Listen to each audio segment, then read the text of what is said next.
Welcome to CBSE words. तो हम पढ़ रहे थे ग्रेड 8 साइंस का 13th चैप्टर और इस चैप्टर की एक वीडियो अपलोड हो चुकी है। अगर आपने नहीं देखा तो description as well as comment section में आपको प्लेलिस्ट का लिंक मिल जाएगा, वहां से देख सकते हो। आज का हमारा टॉपिक है 13.2 what do the planets of our solar system look like. हमारे सोलर सिस्टम के जो प्लैनेट्स हैं वो कैसे दिखते हैं, चलिए इसके बारे में जानते हैं। In curiosity grade 6 you have studied solar system in the chapter beyond earth. तो क्यूरियोसिटी ग्रेड 6 में एक चैप्टर है जिसका नाम है बियॉन्ड अर्थ, वहां आपने सोलर सिस्टम के बारे में पढ़ा होगा। Let us recall some of the things we had learn.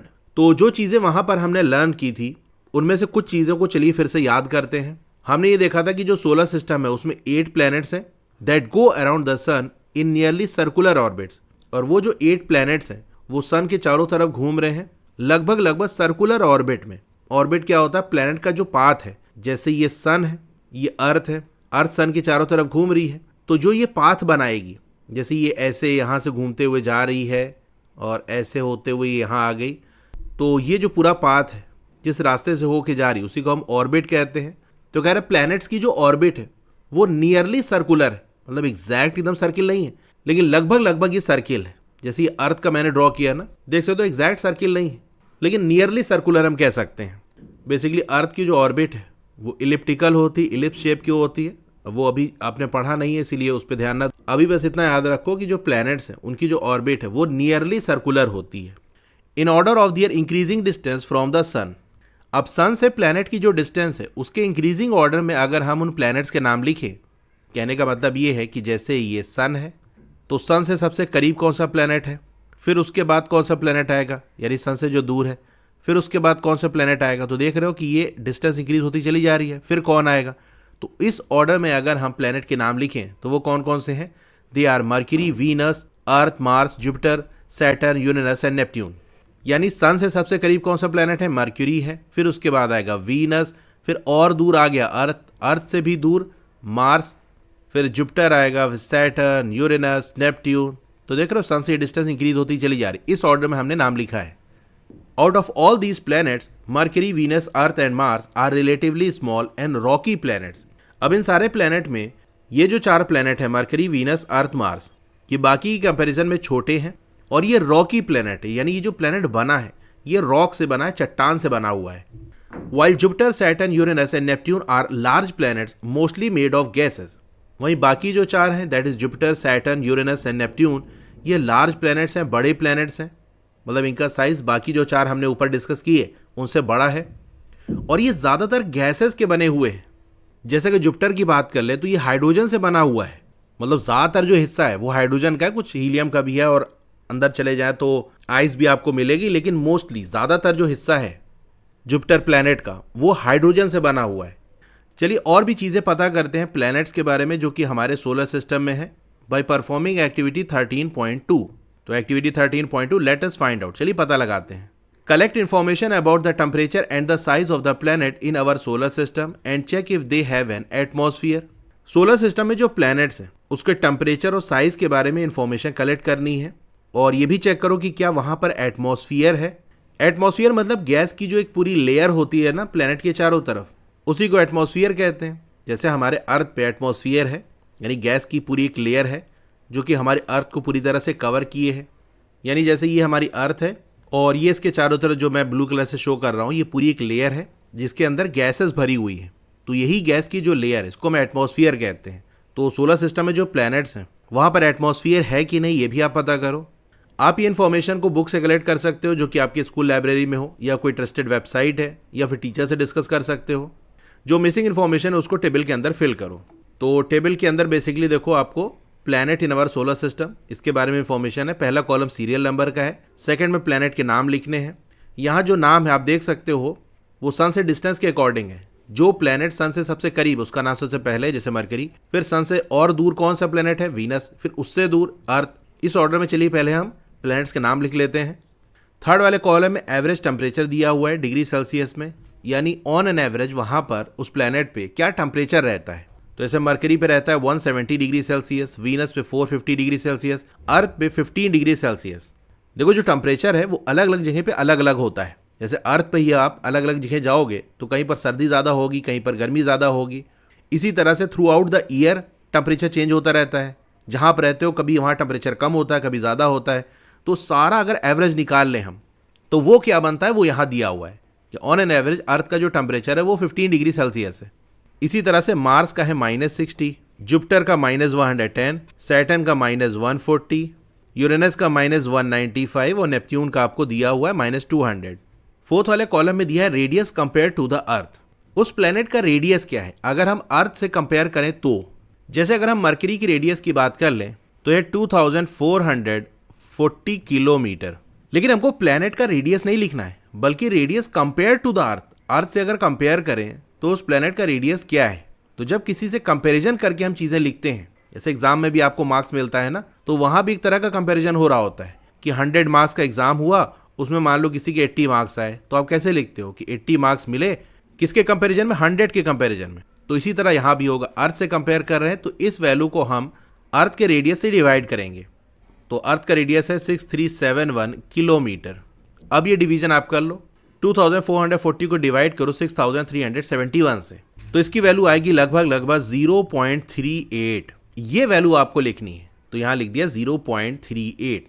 इसी तरह से वीनस का जो रेडियस है उसको अर्थ के रेडियस से डिवाइड करो तो ये वैल्यू आ जाएगी। फिर अर्थ का रेडियस, तो अर्थ से ही कंपेयर कर रहे हैं तो ऊपर भी अर्थ का रेडियस होगा, नीचे भी अर्थ का रेडियस होगा, दोनों सेम वैल्यू डिवाइड होकर 1 आ जाएगा। इसी तरह मार्स का 0.53, जुपिटर का तो 11 दिया हुआ है, सैटर्न का 9, यूरेनस का 4। अब यहाँ पर जिन प्लैनेट की वैल्यू 1 से कम आ रही है वो सारे अर्थ से छोटे हैं। जैसे मरकरी देखो 0.38, ये 1 से छोटा है कि नहीं। वीनस हो गया, मार्स हो गया, ये अर्थ से छोटे हैं। और जिनकी वैल्यू 1 से बड़ी आ रही है वो प्लैनेट अर्थ से बड़े हैं। जैसे जुपिटर देखो 11 टाइम्स बड़ा है, Saturn 9 times, Uranus 4 times, Neptune 4 times, इस तरह से है। लास्ट वाला कॉलम में हैज़ एन एटमॉस्फियर, तो मरकरी का एटमॉस्फियर नहीं है, यानी गैस की कोई लेयर उसके अराउंड नहीं है। वीनस में एटमॉस्फियर है, अर्थ में एटमॉस्फियर है। इसके बाद बाकी के सारे प्लैनेट के अंदर एटमॉस्फियर है। अब हम ये जानते हैं कि सारे प्लैनेट जो कि सोलर सिस्टम में है उनको एनर्जी मिलती है सन से। इसीलिए जब कोई प्लैनेट सन से करीब होगा तो वो बहुत ज़्यादा गर्म हो जाएगा। भाई ऑब्वियस सी बात है, अगर सन से करीब है तो सन से हीट जो निकल ली वो उस पर ज़्यादा पड़ेगी। हीट ज़्यादा पड़ेगी तो प्लैनेट बहुत ज़्यादा गर्म हो जाएगा। अब जैसे जैसे हम सन से दूर होते चले जाएंगे जो प्लैनेट है वो ठंडा होता जाएगा। ये भी बात सही है कि जो प्लैनेट सन से जितना दूर होगा उसका टेम्परेचर उतना कम होगा, क्योंकि सन से डिस्टेंस बढ़ गई ना, अब हीट उतनी नहीं पहुंच पा रही है, प्लैनेट उतना गर्म नहीं हो पाएगा, टेम्परेचर वहाँ का कम होगा। क्या यही चीज़ आपने फाइंड आउट की है टेबल 13.2 के अंदर? This is generally correct except that Venus, the second planet from the sun, has the highest average temperature and is the hottest planet. आमतौर से ये बात तो सही है कि जो प्लेनेट सन से जितना करीब होगा उतना गर्म होगा, सन से जैसे जैसे दूर होते चले जाएंगे वो प्लेनेट उतना ही ठंडा होता चला जाएगा। लेकिन ये चीज़ वीनस पे अप्लाई नहीं हो रही है। टेबल के अंदर देखो, वैसे तो जो मरकरी है वो सन से सबसे करीब है, तो होना ये चाहिए कि मरकरी का टेम्परेचर सबसे ज़्यादा हो। वीनस सन से और दूर हो गया है तो उसका टेम्परेचर मरकरी से तो कम ही होना चाहिए। लेकिन आप क्या देख रहे हो, वीनस का जो टेम्परेचर है वो 450 डिग्री सेल्सियस है, मतलब मरकरी से भी डबल ट्रिपल है।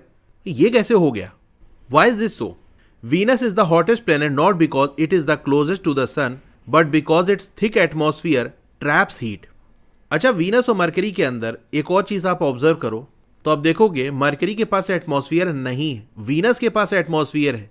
बस सारा खेल यहीं से हो रहा है। जो वीनस है वो सन से सबसे करीब नहीं है, सबसे करीब तो मरकरी है, लेकिन फिर भी वो हॉटेस्ट है। सबसे गर्म प्लेनेट कौन सा है? वीनस है। ऐसा इसलिए क्योंकि वीनस के पास एक थिक एटमॉस्फियर है, एक मोटा सा एटमॉस्फियर है, यानी गैस की एक मोटी सी लेयर बनी हुई है वीनस के अराउंड। वो हीट को ट्रैप कर लेती है, मतलब सन से हीट रेज आई और उस एटमॉस्फियर के अंदर वो फंस जाती है।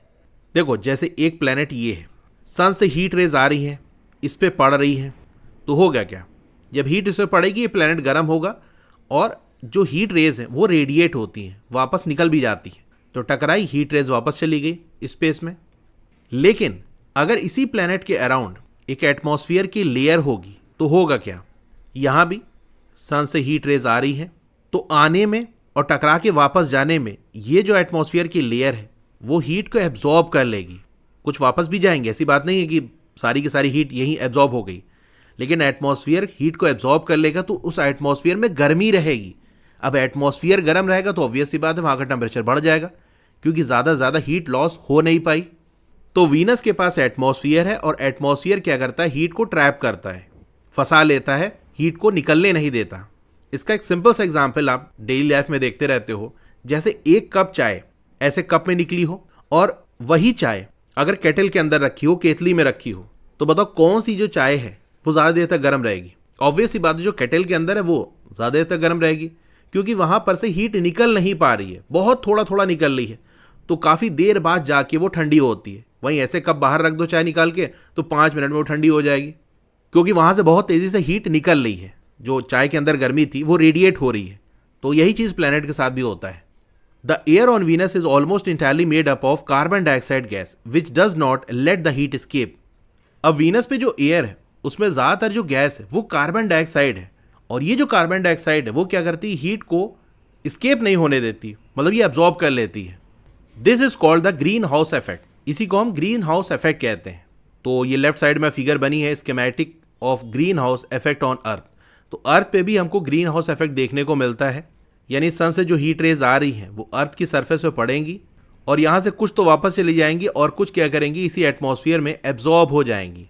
तो अगर आपसे क्वेश्चन पूछ लिया जाए what is green house effect, तो इसका आंसर आप दे देना, the green house effect is the natural process where atmospheric gases like carbon dioxide trap heat radiated from the surface. जो हीट रेडिएट कर रही है प्लैनेट की सरफेस से वो वापस नहीं जाने पाती, उसको यही एयर में जो प्रेजेंट कुछ गैसेज है जैसे कि कार्बन डाइऑक्साइड वो एब्जॉर्ब कर लेती हैं।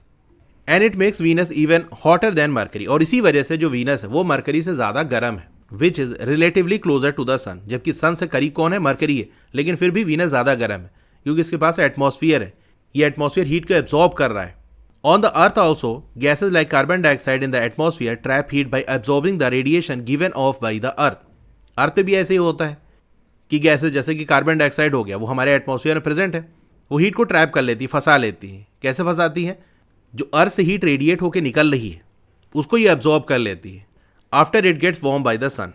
तो जब अर्थ एक बार गर्म हो जाती है सन की हीट की वजह से, फिर वो हीट जब रेडिएट होने लगती है तो एटमॉस्फेयर ही एब्जॉर्ब कर लेता है। This green house effect plays an important role in the maintaining just the right temperature on Earth. तो इस तरह से जो ग्रीन हाउस इफेक्ट है वो एक इंपॉर्टेंट रोल प्ले करता है अर्थ पे सही टेम्परेचर को मेंटेन रखने के लिए, वरना अर्थ काफ़ी ज़्यादा ठंडी हो जाती। अगर एब्जॉर्प्शन ना होता तो ये बहुत ठंडी हो जाती अर्थ, क्योंकि सन जो अर्थ को हीट कर रहा है, अर्थ वो हीट रेडिएट कर देगी, बाहर निकाल देगी, स्पेस में चली जाएगी, तो अर्थ ठंडी हो जाएगी।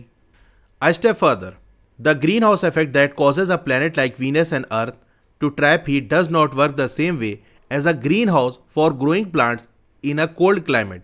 अब देखो दो चीज़ें इसमें कन्फ्यूजन होता है, एक है ग्रीन हाउस इफेक्ट जो कि अभी हमने पढ़ा, और एक सिंपल है ग्रीन हाउस। ये दोनों डिफरेंट चीज़ हैं।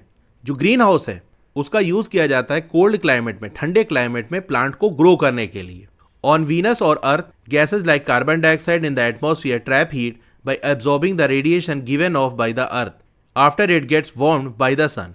तो देखो ग्रीन हाउस इफेक्ट में क्या होता है, जैसे वीनस या अर्थ, यहाँ पर जो गैसेज प्रेजेंट है जैसे कार्बन डाइऑक्साइड, ये अर्थ से निकलने वाली जो रेडिएशन है यानी हीट रेज है उसको ट्रैप कर लेती हैं, फंसा लेती, कैसे, अपने में एब्जॉर्ब करके, और इस तरह से जो अर्थ है या वीनस है वो वार्म रहता है, गर्म रहता है।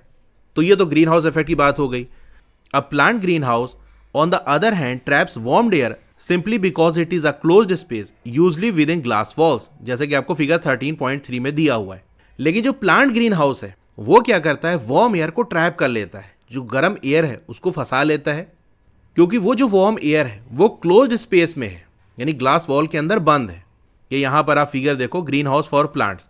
तो इसमें हम क्या करते हैं, एक ग्लास का स्ट्रक्चर बना लेते हैं, देख सकते हो ये ग्लास का पूरा इसकी वॉल्स वगैरह बनी हुई है, और इसी के अंदर प्लांट्स वगैरह ग्रो कराते हैं। अब सन से जो हीट निकलती है वो इस ग्लास के थ्रू होते हुए इस जगह आ जाती है, तो यहाँ इस अंदर की जो एयर है वो इसकी वजह से गर्म हो जाती है। अब क्योंकि ग्लास जो है वो पुअर कंडक्टर होता है हीट का, यानी हीट इससे आसानी से पास नहीं होती, तो अंदर की जो एयर है उससे हीट निकल के बाहर आसानी से नहीं जाती है, लेकिन उतनी आसानी से नहीं, बहुत धीरे धीरे निकलती है। तो काफ़ी लंबे समय तक इसके अंदर का जो हिस्सा है वो गर्म रहता है। तो ये हो गया green house. It heats up during the day but the air stage in and the heat does not escape easily. तो दिन के टाइम ये हीट अप हो जाता है, यानी अंदर का जो हिस्सा है वो गर्म हो जाता है, और जो एयर है उसको बाहर निकलने कोई जगह नहीं, वो जो एयर अंदर है वो तो वहीं रहेगी, और वो एयर गर्म हो चुकी है, तो हीट आसानी से एस्केप नहीं हो पाती। So while both keep things warm they do it differently. तो ग्रीन हाउस इफेक्ट की बात कर ले या सिंपल ग्रीन हाउस या ग्रीन हाउस फॉर प्लांट्स की बात कर ले, ये दोनों ही चीज़ों को गर्म रखते हैं लेकिन अलग अलग तरीके से। तो ये दोनों सेम नहीं है, काम इनका सेम है लेकिन है नहीं सेम। तो ये टॉपिक यहाँ पर एंड हो गया। आपको वीडियो कैसी लगी कमेंट करके ज़रूर बताइए, अच्छी लगी हो तो लाइक करिए और चैनल को अगर अभी तक सब्सक्राइब नहीं किया है तो ज़रूर से सब्सक्राइब कर लो, क्योंकि 9th और 10th क्लास में भी मैं आपको साइंस और मैथ्स पढ़ाने वाला हूँ। Okay, thank you.